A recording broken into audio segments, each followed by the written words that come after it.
नमस्कार साथियों। यदि आप कपल हैं और लव मैरिज करने की सोच रहे हैं तो सरकार का हाल फिलहाल में आया फैसला आपके लिए थोड़ी सी मुसीबत खड़ी कर सकता है। जी हाँ, सरकार ने हाल फिलहाल एक ऐसा फैसला निकाला है जिससे लव मैरिज करने वालों की मुसीबत खड़ी हो गई है। प्रॉब्लम यह है कि सरकार का एक नया गाइडलाइन आया है, या ये कहें कि सरकार की 2025 में शादी के रजिस्ट्रेशन को लेकर न्यू गाइडलाइंस आई है। उस गाइडलाइन के तहत अगर यदि आप शादी करना चाहते हैं तो शादी के लिए तो आपको बेसिक सी बात है, आपको पहले से ही पता होगी कि लड़की की उम्र मिनिमम 18 साल और लड़के की 21 साल होना ज़रूरी है। नाउ अब शादी को रजिस्टर कराने के लिए पहली जो रूल है या नियम है वो ये है कि आपके माता पिता का कंसेंट लेटर या एफिडेविट ज़रूरी है। इसके साथ आप जिस जगह रहते हैं, दैट मीन्स लड़का जहाँ रहता है वहाँ या लड़की जहाँ रहती है वहाँ, उन दोनों ज़िलों के अलावा किसी तीसरे ज़िले में आप अपनी शादी को रजिस्टर नहीं करा पाएंगे। तीसरी बात, जो पंडित जी आपकी शादी करा रहे हैं उन पंडित जी का भी आपको एफिडेविट यानी कि शपथ पत्र प्रस्तुत करना पड़ेगा मैरिज रजिस्ट्रार के पास जहां आप अपनी शादी को रजिस्टर करा रहे हैं। तो अब देखिए 3 नियम हो गए। पहली चीज़ तो आपके माता पिता की अनुमति चाहिए, उनका एफिडेविट चाहिए। दूसरा, शादी वहीं रजिस्टर्ड होगी जहां पर लड़का या लड़की में से कोई एक रह रहा है। तीसरी कंडीशन, आपको पंडित जी का शपथ पत्र लगाना पड़ेगा। नाउ एक और कंडीशन आ जाती है, जो भी आपकी शादी की सेरेमनी हुई यानी कि जिसके फ़ोटो वीडियो उन सभी को पेन ड्राइव में आपको सेव कर मैरिज रजिस्ट्रार के सामने पेश करना होगा एज एन एविडेंस कि आपकी सभी रीति रिवाज के तहत शादी हुई है। यदि इनमें से आप किसी भी चीज़ को फॉलो नहीं करते हैं तो मैरिज रजिस्ट्रार आपकी शादी को रजिस्टर करने से डिनाई कर सकते हैं। अब जो कंडीशन है पेरेंट्स वाली, अब यदि आप कोर्ट मैरिज कर रहे हैं तो उस परिस्थिति में क्या करें? तो उस परिस्थिति में भी आपको पंडित जी का शपथ पत्र तो चाहिए और वीडियोग्राफी और फोटोग्राफ्स तो चाहिए। बट इन केस यहाँ पर आपको एक वेवर मिल जाता है, आपको छूट मिल जाती है।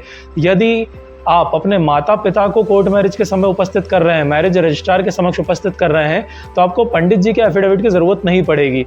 बट अगर आप लव मैरिज कर रहे हैं तो वहाँ पर आपके लिए मुसीबत ये खड़ी हो गई कि अब पेरेंट्स तो कंसेंट देते नहीं है, इसीलिए आदमी कोर्ट मैरिज करने चला जाता है। अब कोर्ट मैरिज करने जाएंगे तो पेरेंट्स का कंसेंट आपके पास नहीं रहेगा।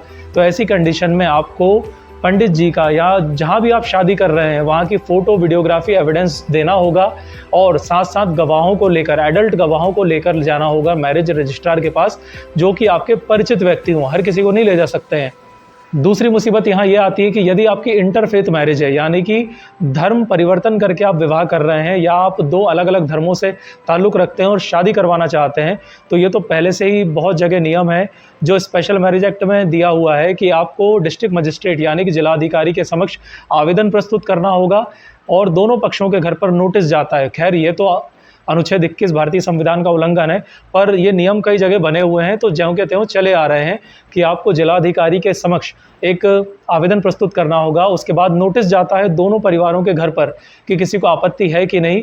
अगर यदि आपत्ति है तो वो अपनी आपत्ति प्रस्तुत करे। तो सीधी सी बात है भाई, 2 अलग धर्मों का जब विवाह हो रहा है तो सीधी सी बात है कि घर वाले आपत्ति तो लेंगे और ऐसी कंडीशन में शादी अटक जाती है। तो ये पहले से ही आर्टिकल 21 का वायलेशन था और अब ये जो नए नियम आ गए हैं तो यहाँ यदि लव मैरिज वाले कपल है तो उनके साथ भी एक मुसीबत खड़ी हो जाती है।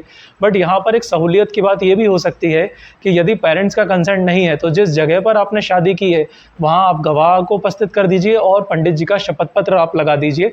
तो इस आधार पर भी आपकी शादी जो है मैरिज रजिस्ट्रार के सामने रजिस्टर कर ली जाएगी। इस नियम को लाने का मुख्य कारण ये था कि इलाहाबाद हाईकोर्ट के इंस्ट्रक्शन थे, क्योंकि एक ही जगह पर उत्तर प्रदेश के किसी शहर में 29,000 शादियाँ एक साथ रजिस्टर हुई हैं, जिसमें से लगभग मोस्टली ये पाया गया है कि एक ही कपल के बार बार मैरिज सर्टिफिकेट बन रहे हैं और वो रजिस्टर करवा ली जा रही हैं। क्योंकि जो सरकार से मॉनेटरी बेनिफिट मिलता है, इस बेनिफिट को लेने के लिए लोग बार बार फेक मैरिज सर्टिफिकेट्स बनवा रहे थे और शादी बार बार रजिस्टर हो रही थी, इसलिए थोड़े स्ट्रिक्ट एक्शन वहाँ की सरकार को लेने पड़े। तो ये जो नियम है ये उत्तर प्रदेश सरकार ने लागू किए हैं या नहीं किए, ये भी एग्जैक्टली अभी पता नहीं है। क्योंकि इससे रिलेटेड आप जब गूगल करेंगे तो बहुत सारे प्रतिष्ठित जो रेप्यूटेड न्यूज़ मीडिया हाउसेस हैं उनके तहत ये न्यूज़ की सर्कुलेशन हमें देखी गई है, गूगल पर मुझे भी प्राप्त हुई है। इसका कोई भी ऑफिशियल नोटिफिकेशन या PDF मुझे अभी तक प्राप्त नहीं हुआ है। तो ये लागू हुआ है या नहीं हुआ है इसकी पर्याप्त जानकारी अभी फ़िलहाल तो नहीं है। बट आप जब गूगल करेंगे यूपी के मैरिज के 2025 के नए नियम, तो बहुत सारे रेप्यूटेड जो मीडिया हाउसेस हैं उनकी वेबसाइट पे आपको ये सब चीज़ें पढ़ने को मिलेगी। मेरा सोर्स भी फ़िलहाल वही है, क्योंकि अभी ऑफिशियल कोई भी नोटिफिकेशन मेरे हाथ भी नहीं आया हुआ है।